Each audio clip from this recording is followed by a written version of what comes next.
Бүгінгі бізге керек заттар, міне 500 грамм ұн қажет,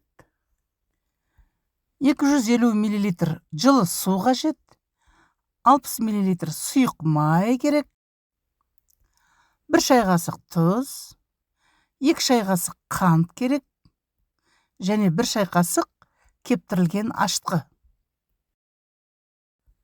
Міне осы заттардан қазір жақсылап қамыр илейміз, ашыған қамыр. Ол үшін кеңірек ыдысымызды аламыз. Алдымен суымызды құямыз.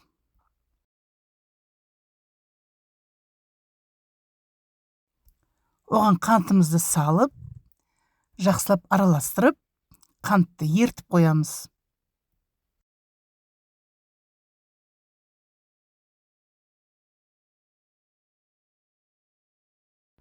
Қант ергеннен кейін ашытқымызды салып, оны да араластырып қоямыз.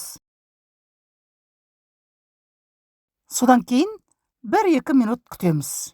Ашытқымыз көтерілді, жұмыс істеп жатқанын білдік. Ашытқымыздың тұзымызды салып жібереміз, сұйық майымызды құямыз. Ары қарай ұнды салып, қамырымызды илеуге көшеміз. Осылай алдымен венчиктің көмегімен шамалы илеп аламыз.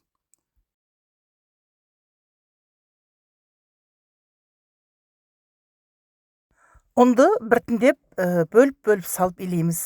Қамырымыз жұмсақ болып шығу үшін. Бірден салып жіберсек қаттырақ болып қалуы мүмкін.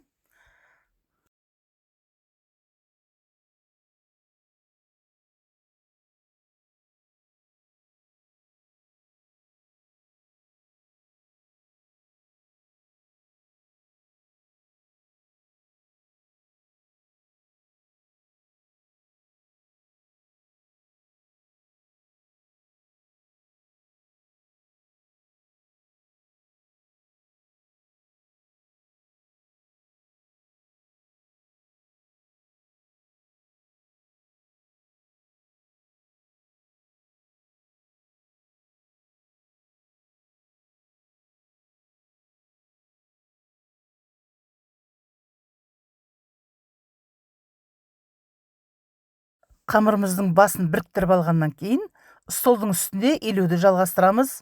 Столдың үстінде өте ыңғайлы, сондықтан қамырдың июін қандырып, асықпай 5-10 минут илеп, июін қандырып қоямыз қамырдың. Әбден илеп болғаннан кейін, өзінің ыдысына қайтып саламыз да, жылы жерге бір 40-50 минутқа бетін жауып қоямыз.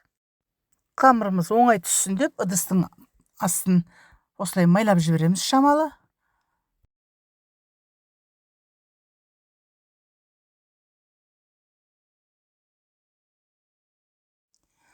50 минут уақыт өтті. Қамырымыз 2 есе көтерілді. Әдемі жұмсақ қамыр болды. Енді столдың үстіне кішкене ұн сеуіп жібереміз де, қамырымызды түсіріп, шамалы илеп жібереміз.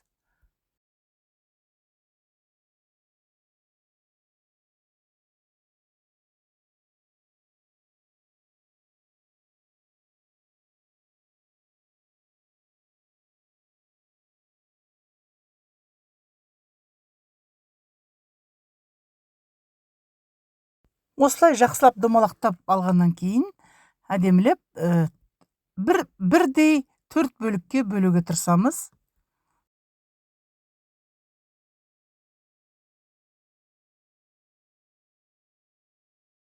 Бөліп қойған қамырларымызды жеке-жеке домалақтап, күлшелерге дайындап қоямыз.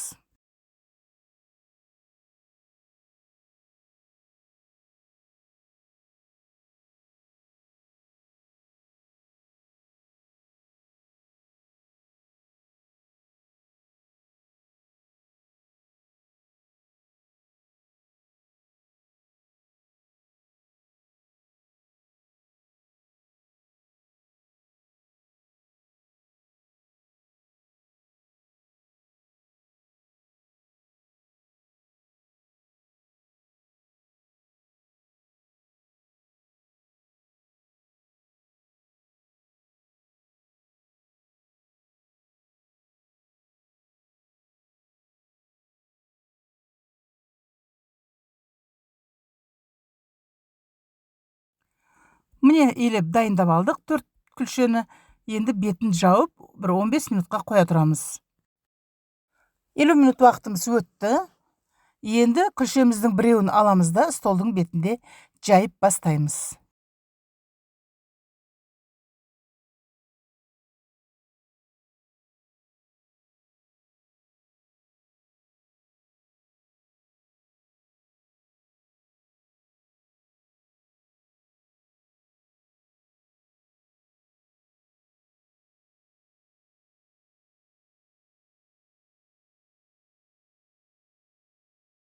Мүмкіндігінше қамырымызды 4 бұрыштылау етіп жаюға тырысамыз. Енді 4 бұрышты болып жайылмай жатса, ештеңе етпейді, домалақ күйінде де жасай беруге болады. Онан кейін осылай маргаринімізді ерітіп, қамырымыздың бетіне жағамыз. Қамырымызды осындай тіліктерге бөлеміз, видеодағыдай. Қамырымызды жайып алғаннан кейін, осылай тіліктер жасап, қамырымыздың бетіне май жағып аламыз. Мен маргарин майды еріттім де, соны жағып жатырмын. Және майымызды жағып болғаннан кейін, осылай бөлген тіліктерімізді бір-біріне беттестіріп, қамырымызды бүктеп дайындаймыз.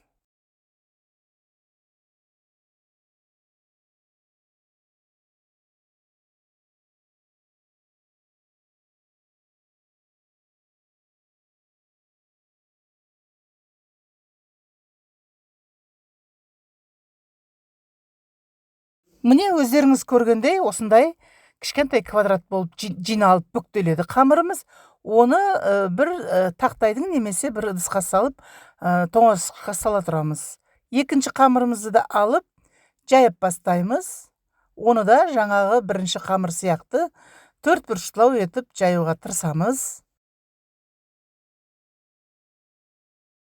Оның да бетіне осылай маргаринді ерітіп жағамыз.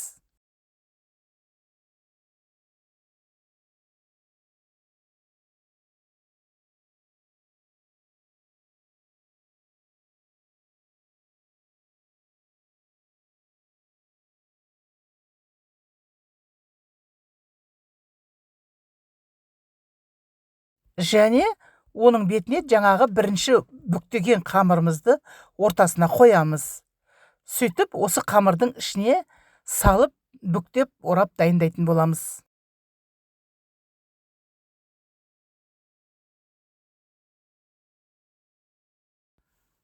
Міне осындай заготовкамыз дайын болды.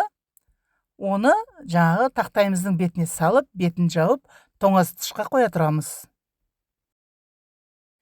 Бізде әлі 2 қамырымыз бар. Ол 2 қамырды да жаңағы қамырлар сияқты жайып аламыз. Алдымен біріншісін жайып, майын жағып ораймыз, бүктейміз.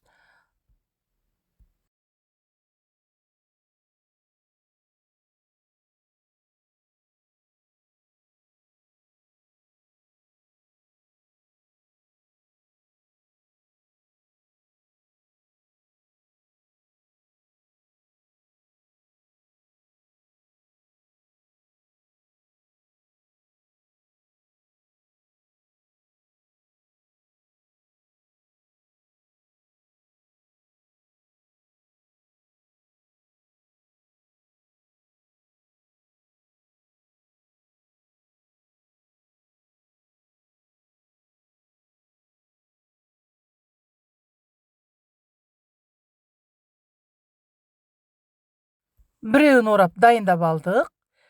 Енді екінші қамырымызды да жайып, жаңағы бірінші дайындап алған қамырымызды ортасына салып, бүктеп орайтын боламыз.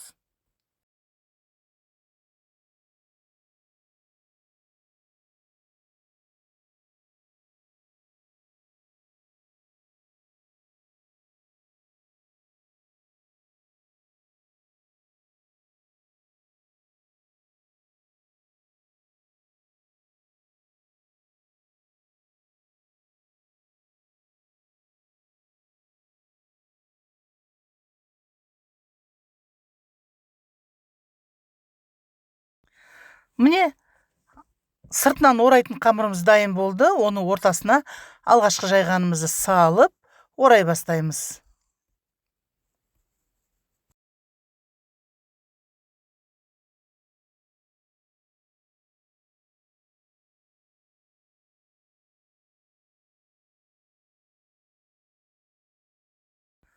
Осы кезекте майды жақпай ақ қойса да болады, бірақ менің майым артылып тұрғаннан кейін ерітілген маргариным артылғасын мен жаға салдым. Оның ешқандай артықшылығы болмайды. Керісінше қамырымыздың сапасы жақсы болады. Міне екінші заготовкамыз да дайын болды. Оны жаңағы алғашқы қамырдың жанына қойып, бірге бетін жауып, тоңазытқышқа бір 15-20 минутқа қайтадан сап қоямыз. Қамырымыз тоңазытқышта тұрғанда мынандай 3 бума пиязды, көк пиязды аламыз да, жақсылап жуып аламыз. Жуып, артық нәрселерін бәрін алып тастап, турауға дайындаймыз. Осындай 3 бума пияз молынан жетеді салмасына қамырымыздың. Осылай бәрін жуып, тазартып алғаннан кейін, әдемілеп майдалап турап шығамыз.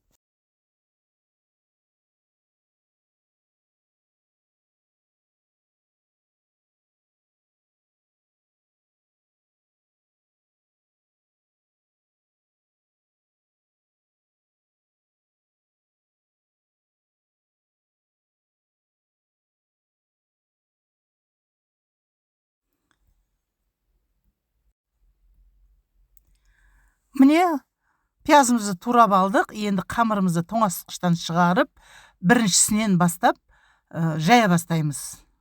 Осылай 4 бұрышты күйінде 4 бұрышты етіп жаюға тырысамыз.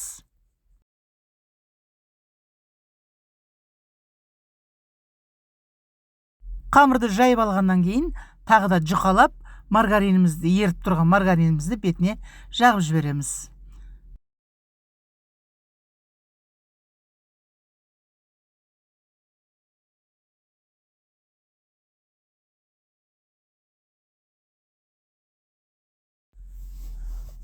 Жаңағы туралған пиязымыздың тең жартысын осы қамырымыздың бетіне жайып саламыз.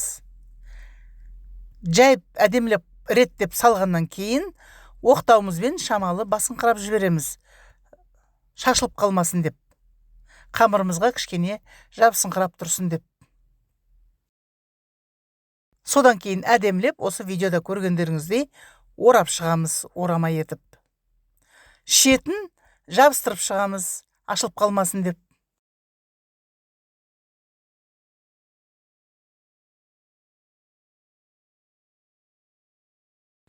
Екінші қамырымызды да тура осылай столдың бетіне ұн себелеп отырып жайып, 4 бұрышты етіп, қалған пиязымыздың екінші жартысын салып, тура осылай орап шығамыз.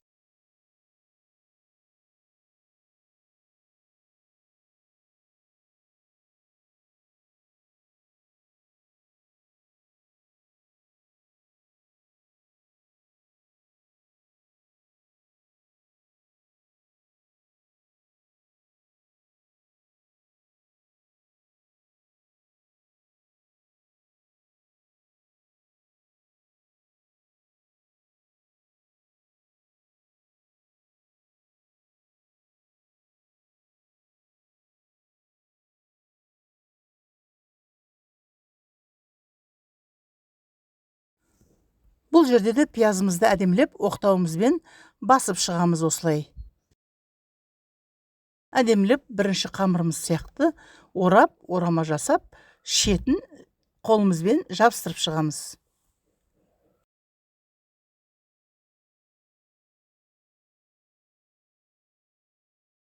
Дайын болған қамырларымызды осылай теңдей бөліп, менікі 8-8-ден 16 дана шықты. Одан кейін осылай біртіндеп алып, қолымызбен шамалы басып шығамыз.